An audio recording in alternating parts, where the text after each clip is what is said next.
ሰላም ጤና ይስጥልኝ ክብራትና ልገዝ ተከታታዮች እንደምን አላችሁ? እኔ አለው እግዚአብሔር ይመስገን ደህና ነኝ። ዛሬም በጠቃሚና በአዲስ ፕሮግራም በድጋሜ ተገናኝተናል። በዛሬው የጤና ፕሮግራማችን ላይ የምንመለከተው ከ40 ዓመታችን በኋላ አጥንቶቻችንን የሚገነቡ ድንቅ የሆኑ ምግቦችን በዚህ ቪዲዮ ላይ እነግራችኋለሁኝ። ይህ ቪዲዮ በፍጹም እንዳያመልጣችሁ፣ ለሌሎችም እንዲደርስ ደግሞ ሁላችሁም በቅንነት ላይክ እና ሼር በማድረግ ሌሎችንም አስተምሩ እላለሁኝ። ጥያቄያችሁን ደግሞ በኮመንት ላይ አስፍሩልኝ። በቀጥታ ወደ ጤና ትምህርታችን የማልፍ ይሆናል። ከ40 ዓመታችን በኋላ ያለው የአጥንት ጤና በጣም ዝቅ ተደርጎ የሚገመት ቢሆንም አብዛኛው ሰው ስለ አጥንቱ የሚያስበው ስብራት ካጋጠመው በኋላ ብቻ ነው። በመጀመሪያ እስቲ ከ40 ዓመት በኋላ በአጥንት ላይ በትክክል ምን ሊከሰት እንደሚችል ልንገራችሁ። ከ40 ዓመት ዕድሜ በኋላ የአጥንት መባከን ወይም ደግሞ መቦርቦር ከአጥንት ግንባታ ይልቅ ይፈጥናል። የካልሲየም መምጠጥም ይቀንሳል። የቫይታሚን ዲ ተግባራዊነትም ይቀንሳል። የሆርሞን ለውጦች በተለይም በሴቶች ላይ የወር አበባ መቋረጥ የአጥንት መሳሳትን ያፋጥኑታል። በውጤቱም የአመጋገብ እናም የኑሮ ዘይቤ ካልተቀየረ በቀር አጥንቶች ቀዳዳ የበዛባቸው፣ በቀላሉ የሚሰበሩ እናም ለአደጋ የተጋለጡ ይሆናሉ ማለት ነው። ታዲያ መልካም ዜናው አጥንታችን ሕያው የሆነ ቲሹ ነው። በትክክለኛ ምግቦችና ልምዶች የአጥንትን መሳሳትን መከላከል እናም ጥንካሬውን መልሶ መገንባት ይቻላል ማለት ነው። አጥንቶቻችን እንደገና ለመገንባት ታዲያ በትክክል ምን ያስፈልገዋል ካላችሁ፣ አጥንቶቻችን ካልሲየም ብቻ አይፈልጉም፣ ሌሎችንም ንጥረ ነገሮችን ይፈልጋሉ ማለት ነው። ካልሲየምን ለአጥንት መዋቅር፣ ቫይታሚን ዲ ካልሲየም እንዲመጠጥ፣ ማግኔዥየም ካልሲየም በትክክለኛው ቦታ እንዲቀመጥ፣ ቫይታሚን ኬቱ ካልሲየሙ ወደ ደም ቅዳ ስሮች ሳይሆን ወደ አጥንት እንዲሄድ ይመራል።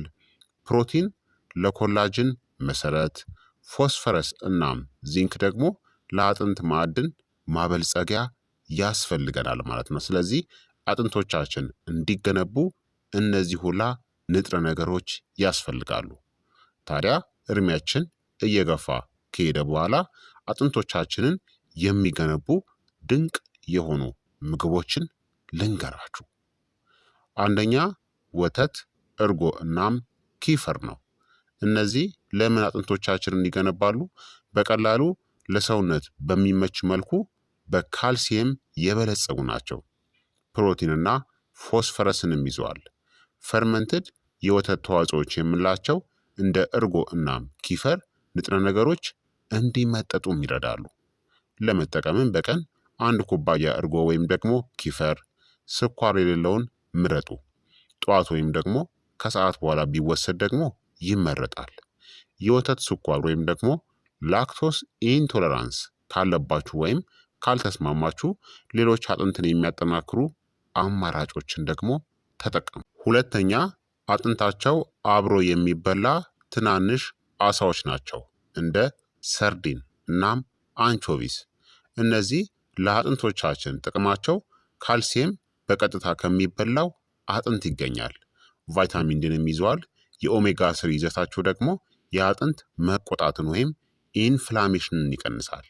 ለመጠቀምም በሳምንት ከ2 እስከ 3 ጊዜ መመገብ። የታሸጉ ሰርዲኖች በውሃ ወይም በወይራ ዘይት ያለውን እናም አጥንቱንም አንድ ላይ ብሉት። ወርቆ ያለው እዛ ላይ ነው። ሶስተኛ ጥቁር አረንጓዴ ቅጠላ ቅጠሎች ናቸው፣ የካልሲየምና የማግኔዥየም ጥምረቶች። ምርጥ ምርጫዎች የምንላቸው እንደ ኬል፣ ቆስጣ፣ የተርኒፕ ቅጠል እናም ብሮኮሊ። እነዚህ ከእጽዋት የሚገኝ ካልሲየም አላቸው። ለማዕድን ክምችት የሚሆን ማግኒዥየምንም ይዘዋል። ለኮላጅን የሚሆን ቫይታሚን ሲም አላቸው። ለመጠቀምም በቀን ከ1 እስከ 2 ኩባያ ቀለል አድርጎ ማብሰል ደግሞ ንጥረ ነገሩ እንዲመጠጥ ይረዳል። በስፒናች ላይ ብቻ አትተማመኑ። ምክንያቱም ኦክሳሌት ስለሚበዛበት ካልሲየም እንዳይመጥ ሊያግድ ይችላል። ስለዚህ እነዚህን ሁላ መጠቀም አለባችሁ፣ ጥቁር አረንጓዴ ቅጠላ ቅጠሎችን።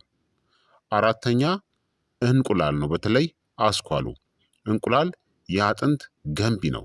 ቫይታሚን ዲ፣ ቫይታሚን ኬቱን በትንሹ ከፍተኛ ጥራት ያለው ፕሮቲንንም ይይዛል። ለመጠቀምም በቀን ከ1 እስከ 2 እንቁላል መመገብ፣ ለተመጣጠነ ምግብ ደግሞ ከአትክልቶች ጋር መመገብ ይመረጣል። አምስተኛ ለውዝና ሲርስ ወይም ደግሞ ዘሮች የምንላቸው የአጥንት ማዕድን አበልጻጊዎችን ለምሳሌ እንደ አልመንድ ካልሲየምን ይይዛል። ሰሊጥ ካልሲየምና ዚንክን ይይዛል። የዱባ ፍሬ ወይም ደግሞ ፐምፕኪን ሲድ የምንለው ማግኒዥየምን ይይዛል። ቺያ ሲድ ደግሞ ካልሲየምና ኦሜጋ ስሪን ይይዛል። እነዚህ አጥንቶቻችንን እንዴት ይሰራሉ? አጥንት ጠንካራ ሆኖ እንዲቆይ የሚያስፈልጉ ጥቃቅን ማዕድናቶችን ያቀርባሉ። ለመጠቀምም በቀን 1 እፍኝ መመገብ፣ ንጥረ ነገሩ ደግሞ በተሻለ ሁኔታ እንዲመጠጥ ከተቻለ በውሃ ዘፍዝፎ ማደር ተመራጭ ነው። ስድስተኛ ባቄላ፣ አተር እናም ምስር ነው። የእጽዋት የፕሮቲን ምንጭ የሆኑ ለአጥንት ገንቢ የሆኑ ለአጥንቶቻችን ለአጥንት የኮላጅን መዋቅር የሚሆን ፕሮቲንን ይዘዋል። ማግኒዥየምና ፎስፈረስን የጨጓራና የአንጀት ጤናን ያሻሽላሉ። የተሻለ ማዕድን ለመምጠጥን ይረዳሉ። ለመጠቀምም በቀን 1 ኩባያ የበሰለ ጥራጥሬዎችን ተጠቀሙ። ቫይታሚን ሲ ካላቸው ምግቦች ጋር አጣምሯቸው። ሰባተኛ የአጥንት መረቅ ነው። ተፈጥሯዊ የኮላጅን ምንጭ ነው። ከ40 ዓመት በኋላ ይህ ለምን አስፈላጊ ሆነ? እድሜ ሲጨምር የኮላጅን መጠን ይቀንሳል። ግላይሲን፣ ፕሮሊን፣ ካልሲየም እና ፎስፈረስን ደግሞ የአጥንት መረቅ ያቀርባል። ለመጠቀም ደግሞ በቀን 1 ኩባያ ወይም ደግሞ በሳምንት ጥቂት ጊዜ ተጠቀሙ።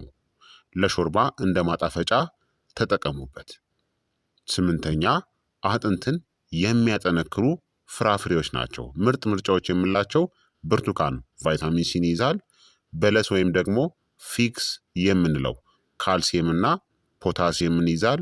የቤሪ ፍሬዎች አንቲኦክሲዳንቶችን ይዛሉ። ፕሩንስ ወይም ደግሞ የደረቀ ፕለም የምንለው የአጥንት መሳሳትን ይቀንሳል። ለመጠቀምም በቀን 2 ጊዜ መጠቀም። ፕሩንስ በቀን ከ4 እስከ 5 ፍሬ ከቻላችሁ መጠቀም። ዘጠነኛ ጤናማ ቅባቶች ካልሲየምን የሚረዱ ምርጥ የጤናማ ቅባቶች የምንላቸው የወይራ ዘይት፣ አቮካዶ እናም ቅባት ያላቸው አሳዎችን መጠቀም። እነዚህ ቫይታሚን ዲ እና ቫይታሚን ኬን ለመምጠጥ ቅባት አስፈላጊ ነው። እነዚህ ደግሞ ለአጥንት ግንባታ ወሳኝ ናቸው። አስረኛ ፈርመንትድ ምግቦች የምንላቸው ለአንጀትና ለአጥንቶቻችን ግንኙነት ምርጥ የሆኑ ለምሳሌ እርጎ፣ ኪፈር፣ ሶርክራውት እና ባህላዊ የተቀመሙ ምግቦች። እነዚህ ጤናማ የሆነ አንጀት እንዲኖረን ይረዳሉ። ጤናማ የሆነ አንጀት ካለን ደግሞ የተሻለ የካልሲየምና የማግኒዥየም መመጠጥ ይኖራል ማለት ነው። ስለዚህ እነዚህንም ማካተት ያስፈልጋል። ታዲያ ከአጥንቶቻችን ላይ ደግሞ ካልሲየምን የሚሰርቁ ወይም የሚያጠፉ ምግቦችን ደግሞ ማስወገድ አለብን።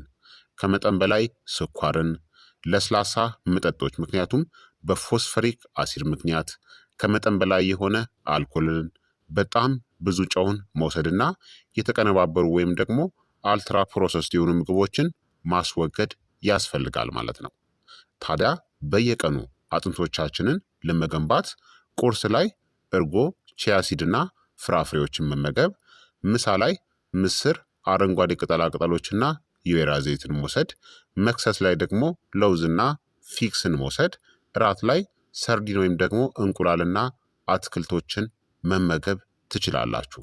እንቁላልን ቁርስ ላይም ብትመገቡት ሱፐር የሆነ ምግብ ነው ማለት ነው።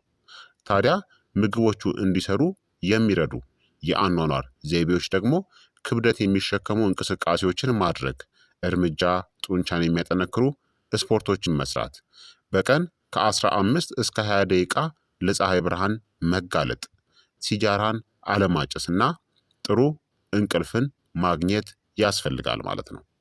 በአጠቃላይ ከ40 ዓመት በኋላ አጥንት ካልሲየም ብቻ አይፈልግም። አጥንትን በጥበብ ለመገንባት ትክክለኛውን የምግብ ጥምረት ይፈልጋል። ስለዚህ ዛሬ ጀምሩ። አጥንቶቻችሁ ከ10 ዓመት በኋላ ያመሰግኗችኋል ማለት ነው። ስለዚህ ክቡራትና ክቡራን ተመልካቾቼ የዛሬው የጤና ትምህርት እንግዲህ ይህንን ይመስል ነበረ። እንደተማራችሁበት ተስፋ አደርጋለሁኝ። ሀሳብ አስተያየታችሁ ደግሞ አይለኝ ይላለው። ይህ የጤና ትምህርት ለበርካታ ሰዎች እንዲደርስ ሁላችሁም በቅንነት ላይክና ሼር በማድረግ ሌሎችንም አስተምሩ አሳውቁላለሁኝ። ጥያቄ ካላችሁ ጥያቄያችሁን በኮመንት ላይ አስፍሩልኝ።